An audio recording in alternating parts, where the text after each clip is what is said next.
I never wanted to be a doctor. That might sound ungrateful. After all, medicine is a noble profession, one that many dream of pursuing. But for me, it was a gilded cage, a path chosen by my parents that slowly suffocated my true passion. My name is Sophia Chin, and I've been living a double life for the past 6 years. To my parents, I'm Dr. Chin, the dutiful daughter who followed the path they paved. To the art world, I'm a Roranite, one of the most sought-after contemporary artists in New York, known for paintings that sell for millions. And neither world knows about the other. The irony of my situation hit me hardest this morning as I stood in the newly renovated wing of Metropolitan General Hospital, my parents' pride and joy. They've both been prominent surgeons here for 30 years. The hospital was unveiling its new Healing Through Art initiative. And there, taking center stage in the main lobby, was my latest piece. A massive canvas exploding with colors, abstract yet somehow alive, purchased anonymously through my gallery for $2 million. My mother stood beside me, critiquing it with her surgical precision. "I don't understand modern art," she said, wrinkling her nose. $2 million for splashes of paint. The hospital board must be losing their minds. If only she knew those splashes of paint would pay for an entire year of the hospital's pediatric care program. My father joined us, his white coat pristine, as always. "At least it adds some color to the place," he muttered. Though I would have preferred they spend the money on new equipment. I bit my tongue, remembering the night I created that painting. I had just finished a 36-hour shift at the hospital, their hospital, and instead of sleeping, I'd gone straight to my secret studio. The emotions poured out of me onto the canvas. The exhaustion, the frustration, the constant pressure to be someone I wasn't. But my story really begins 10 years ago, when I was 18 and dared to dream of attending art school. Absolutely not. My father's voice had thundered through our house, making the fine china in the display cabinet tremble. "No daughter of mine will waste her life painting pictures." I stood in our living room, acceptance letter from the prestigious Art Institute clutched in my shaking hands. The same hands that had secretly won 3 national youth art competitions under a pseudonym.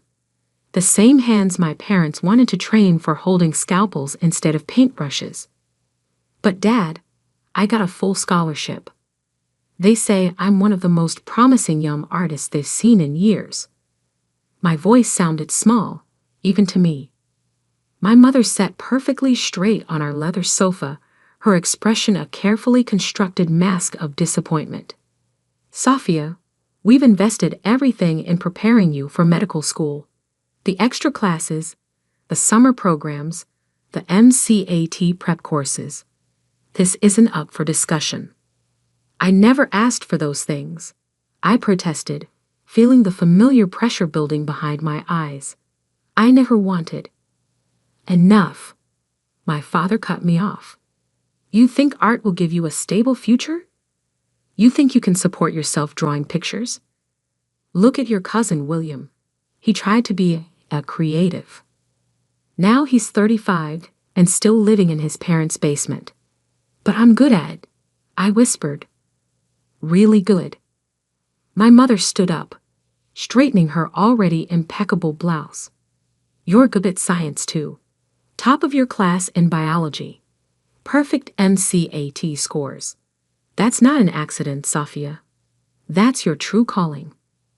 I wanted to tell them about the paintings I'd sold online, about the gallery owner who'd seen my work and offered to represent me, about the fire that burned inside me every time I picked up a brush.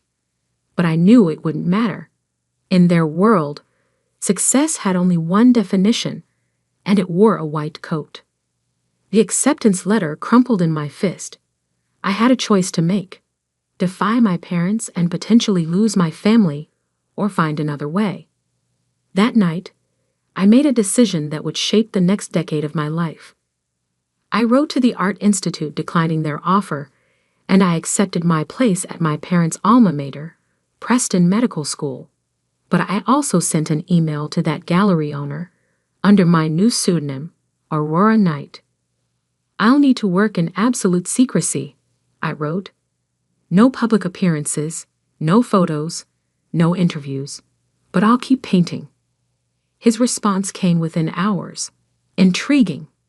Mystery can be a powerful marketing tool. Send me your next piece, and we'll begin." And so began my double life. By day, I threw myself into medical school, learning about human anatomy with the same precision I used to study color theory. By night, in a small studio apartment I rented under my alias, I created art that began to catch the attention of collectors worldwide. The first year was the hardest. Medical school was as demanding as my parents had promised, and there were nights I thought I would break under the pressure. But somehow, the exhaustion and stress only fueled my art. My paintings became more intense, more emotional. Critics called them raw, visceral, almost surgical in their precision. If they only knew. My first major sale came during my second year of medical school, a triptych that sold for $180,000. I celebrated alone in my studio, dancing silently among my canvases, knowing I couldn't tell a soul. My parents called that same night, proud that I'd aced another pathology exam. I let them talk, wondering what they'd say if they knew their dedicated medical student daughter had just been hailed as the most exciting new voice in contemporary art. The next few years followed the same pattern. I excelled in my medical studies, earning the praise and approval my parents had always craved. But in the art world, Aurora Knight became a sensation. My paintings sold for increasingly higher prices, and the mystery surrounding my identity only added to their allure. Collectors loved the story.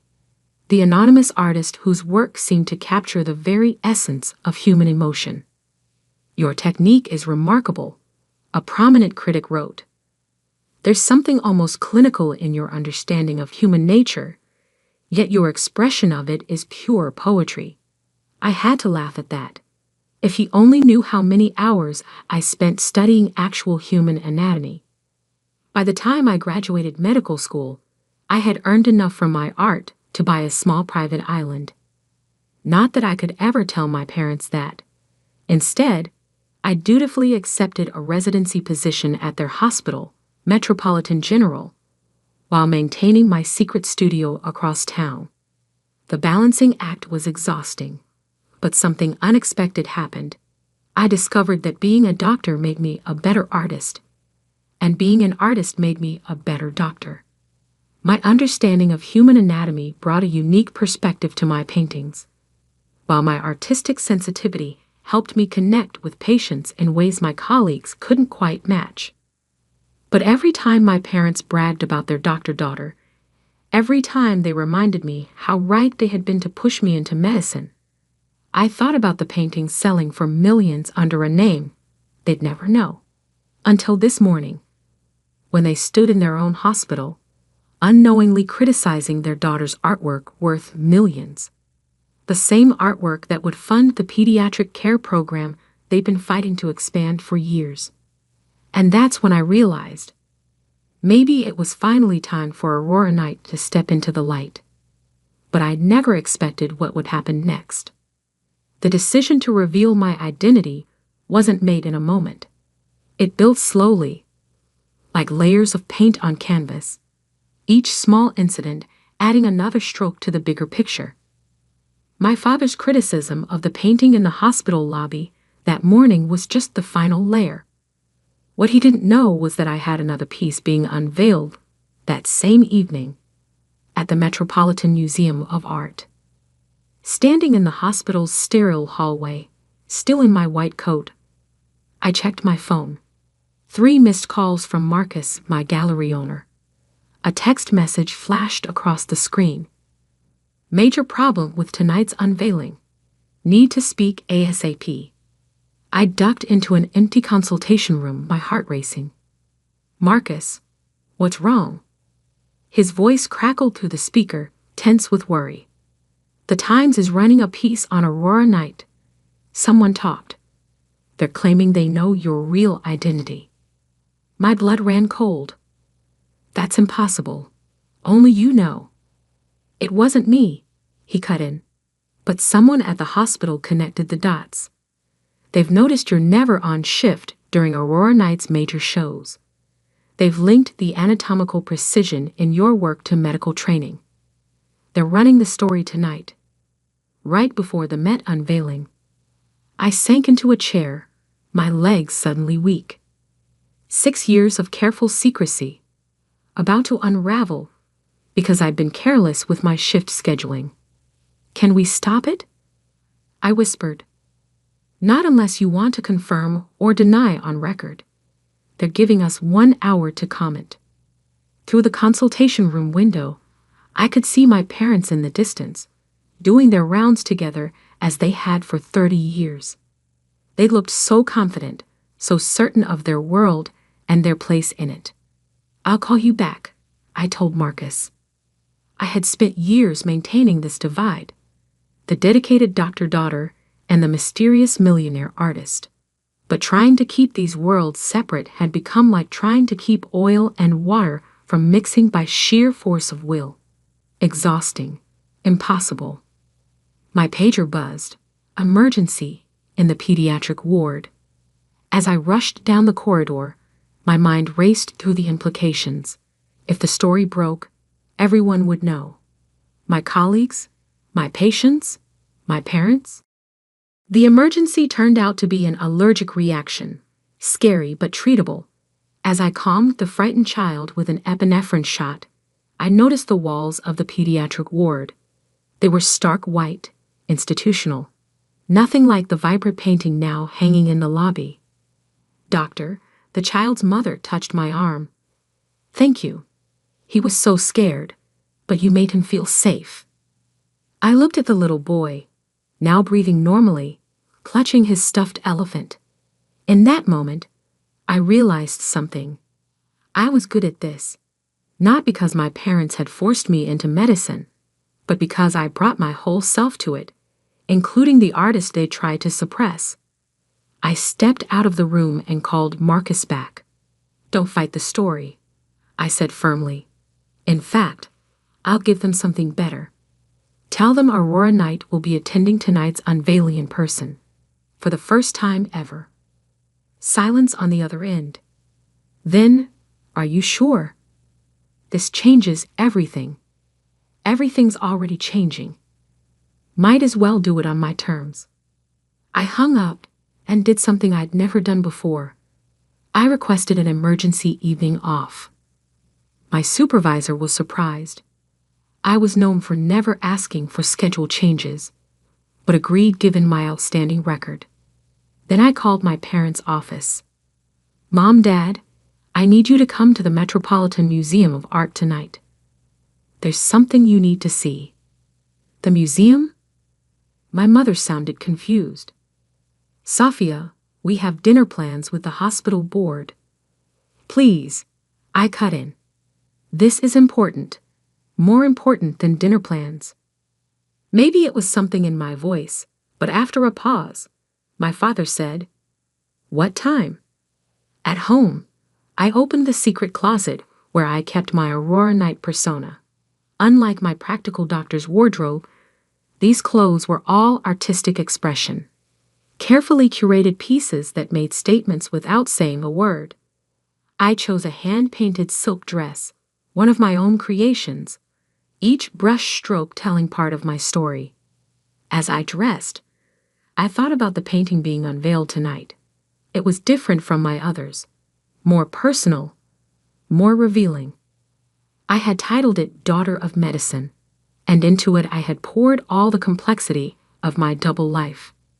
The central figure was a woman in a white coat, but her shadow on the wall was an artist at an easel. Medical instruments morphed into paintbrushes, hospital corridors bloomed with color, And throughout it all, ran the steady rhythm of a heartbeat monitor, rendered in gold leaf. I had created it during a week of night shifts in the ICU. Each layer added during stolen moments between rounds, the paint sometimes mixing with my tears of exhaustion. It was both confession and declaration, and tonight it would sell for $3.5 million. If the sale still went through after my revelation. My phone buzzed again. Marcus. The Times agreed to hold the story until after the unveiling. But social media is already buzzing with speculation. You're trending. I looked at myself in the mirror. The elegant artist's dress, my hospital ID, still clipped to my bag out of habit. For the first time in years, I felt whole, undivided. Good, I said. Let them talk. The museum was already crowded when I arrived. The unveiling was the social event of the season, made even more exciting by rumors that the mysterious Aurora Knight might actually appear. I spotted my parents near the entrance, looking uncomfortable and out of place in their business attire. They hadn't seen me yet. Behind them, under a velvet drape, waited my painting, my truth. In less than an hour, everything would change. Marcus appeared at my elbow, looking nervous. The press is here in force. Last chance to back out. I shook my head. Not this time. The museum director approached the podium, tapping the microphone.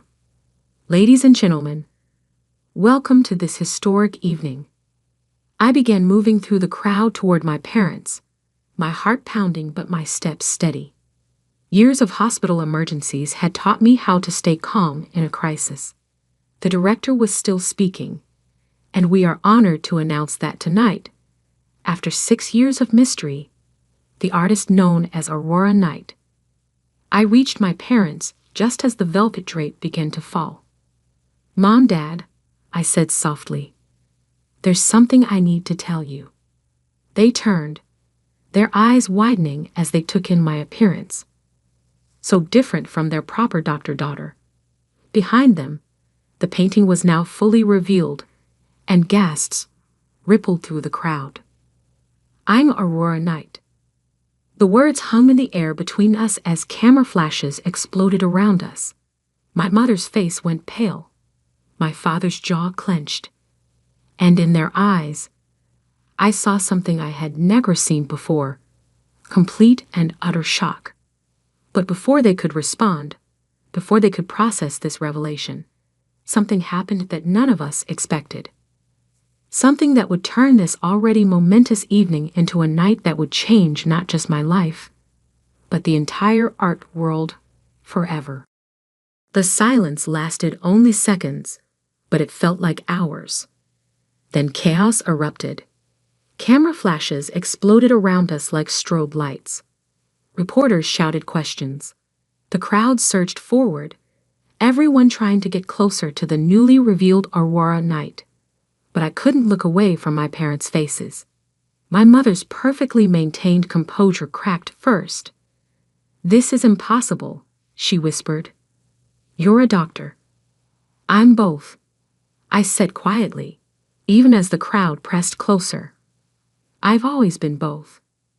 Then something unexpected happened. Dr. James Morrison, head of the hospital board, pushed through the crowd. His face was flushed with excitement. The painting in the hospital lobby, he blurted out. The one we just unveiled this morning. That was you. I nodded. His next words changed everything. We have to pull out of the purchase.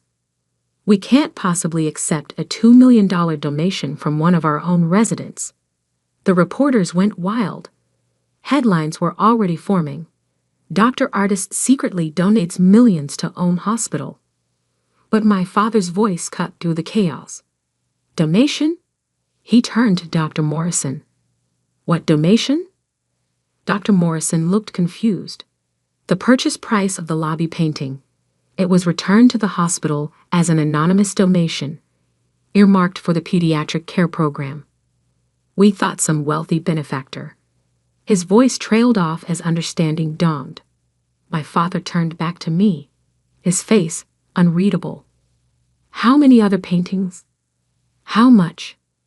38 major pieces. Marcus stepped in, ever the efficient gallery owner. Total sales approaching $40 million. Aurora Knight is the most successful artist under 40 in the contemporary art world. My mother swayed slightly. Nearby, a senior art critic was practically dancing with glee. The precision in her work, it all makes sense now. She brings a surgeon's eye to her art. Actually, I corrected him gently, I bring an artist's heart to my medicine. That's when the second surprise of the evening arrived. Dr. Sarah Chen, my chief resident, pushed forward. Her eyes were shining with unshed tears. The Williams case, she said. That impossible diagnosis you made last month. You said you noticed a pattern. I knew exactly what she meant. A young patient had presented with seemingly unrelated symptoms. While other doctors focused on test results, I had noticed something in the distribution of his symptoms that reminded me of a color theory principle. Complementary patterns that revealed a hidden hole. You see things differently, Dr. Chen continued. That's why your diagnostic rate is so high. You're not just looking at symptoms. You're seeing patterns like an artist, my mother finished softly. For the first time since my revelation, I saw something shift in her expression. The shock was still there, but something else too. A glimmer of understanding. My father remained silent, his surgeon's hands clasped tightly behind his back. I knew that pose. He was trying to maintain control, to process everything with clinical detachment. The museum director was desperately trying to restore order, to proceed with the official unveiling of Daughter of Medicine. But I barely heard him. My focus was entirely on my father as he slowly walked toward my painting. He stood before it, this man who had never wanted his daughter to be an artist, studying every detail with the same intensity he brought to examining X-rays. I held my breath. The anatomy, he said finally, his voice rough. Every muscle, every proportion, it's perfect. Yes, I said, moving to stand beside him. Because I learned it from you. He turned to me, and I saw tears in his eyes, something I'd never seen before. All these years, he whispered, we thought we were teaching you to be a doctor, but you were learning to be something more. My mother joined us, her hand finding mine. The painting in the hospital, she said. You didn't just donate the money. You chose that spot in the lobby because it's where you both stop every morning, I finished. I wanted to bring some beauty to your daily routine, even if you didn't know it was from me. The cameras were still flashing, reporters still shouting questions, but in that moment, it was just us, a family seeing each other clearly for the first time. Marcus approached cautiously. Sophia, the buyers are waiting. The bidding for Daughter of Medicine has already exceeded the asking price. They want to know if you'll still sell. Now that? No, my father interrupted, surprising us all. He turned to face the crowd, his voice carrying with the authority of 30 years in surgery. This painting belongs in the hospital, next to the other one, where everyone can see what happens when you don't force someone to choose between two halves of themselves. Dad, I started to protest. It's worth millions. He smiled, and it was a smile I'd never seen before. Part pride, part regret, part wonder. So is my daughter. The story exploded overnight, of course. Doctor by day, millionaire artist by night, became a global sensation. The art world was fascinated by how medical training influenced my work. The medical community was intrigued by how artistic perception could enhance diagnostic skills. the hospital created a new program, integrating art therapy into patient care, with me as the director. My paintings now hang in both galleries and hospitals, bridging the worlds I once thought had to remain separate. My parents? They're still adjusting. Sometimes I catch them looking at me like they're seeing a stranger. But more often, they're looking at my work, both medical and artistic, with new eyes. Last week, I found my father in front of the lobby painting, studying it during his morning rounds. "I was wrong," he said without turning around. "When I told you that art wasn't a real career, I was trying to protect you from struggle, but instead, I almost prevented you from becoming who you were meant to be." I stood beside him, both of us in our white coats, looking at the swirls of color that had helped heal not just the hospital's finances, but our family's wounds. "You didn't prevent anything," I told him. "You taught me precision, dedication, and the importance of understanding human nature. I just applied those lessons to a larger canvas than you expected." He laughed, a real laugh, free from the weight of expectations. "Your mother's talking about taking art classes, you know. Says she wants to understand your world better." "It was always the same world," I said softly. "I just needed everyone else to see it." Now, when people ask me if I'm a doctor or an artist, I smile and tell them the truth. I'm someone who refuses to be defined by other people's limitations. My art heals in one way, my medicine in another, but both come from the same place. A desire to make the world a little more beautiful, a little more whole. And my parents, they finally understand that success doesn't always wear a white coat. Sometimes it comes covered in paint. The plaque beneath the painting in the hospital lobby now bears both my names, Dr. Sophia Chen and Aurora Knight, a reminder that we are all, perhaps, more than the labels others give us.